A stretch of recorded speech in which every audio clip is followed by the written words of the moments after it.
നിലമ്പൂർ ഉപതെരഞ്ഞെടുപ്പ് ജൂൺ 19-ന്, വോട്ടെണ്ണൽ ജൂൺ 23-ന്. പത്രിക സമർപ്പിക്കാനുള്ള അവസാന തീയതി ജൂൺ 2-ന്.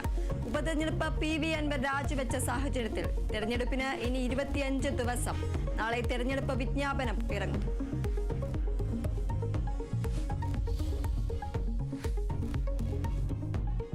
കൊച്ചി തീരത്തിനടുത്ത് ചരിഞ്ഞ കപ്പൽ കടലിലേക്ക് താഴ്ന്നു. ക്യാപ്റ്റനടക്കം കപ്പലിലുണ്ടായിരുന്ന 3 പേരെയും രക്ഷപ്പെടുത്തി.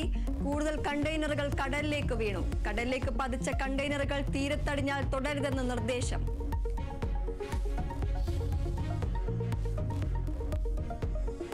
സംസ്ഥാനത്ത് അതിതീവ്ര മഴ തുടരും. മലപ്പുറം, കോഴിക്കോട്, വയനാട്, കണ്ണൂർ, കാസർഗോഡ് ജില്ലകളിൽ റെഡ് അലർട്ട്. 9 ജില്ലകളിൽ orange alert. Idukki Malankara dam മുന്നറിയിപ്പില്ലാതെ തുറന്നു. മലയോര തീരമേഖലകളിൽ ജാഗ്രതാ നിർദ്ദേശം.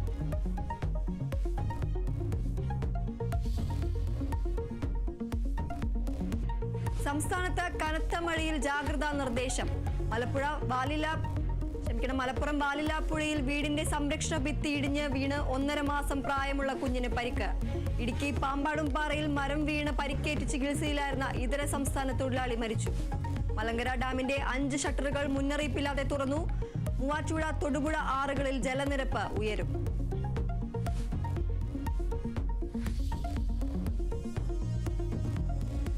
ഭീകരതയ്ക്കെതിരായ നിലപാട് വിശദീകരിക്കാനുള്ള ഇന്ത്യൻ പ്രതിനിധി സംഘത്തെ വിദേശ പര്യടനം തുടരുന്നു.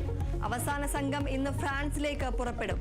ശശി തരൂരിന്റെ നേതൃത്വത്തിലുള്ള സംഘം അമേരിക്കയിൽ. പ്രമുഖരുമായി കൂടിക്കാഴ്ച നടത്തിയ പ്രതിനിധി സംഘങ്ങൾ.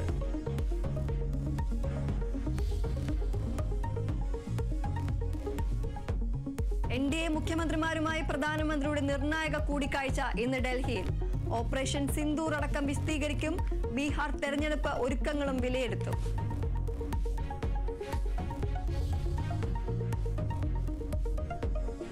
IPL-ൽ ഇന്ന് 2 മത്സരങ്ങൾ. ആദ്യ മത്സരത്തിൽ ഗുജറാത്തിന്റെ എതിരാളികൾ ചെന്നൈ സൂപ്പർ കിങ്സ്. കൊൽക്കത്ത ഹൈദരാബാദ് മത്സരം രാത്രി 7:30.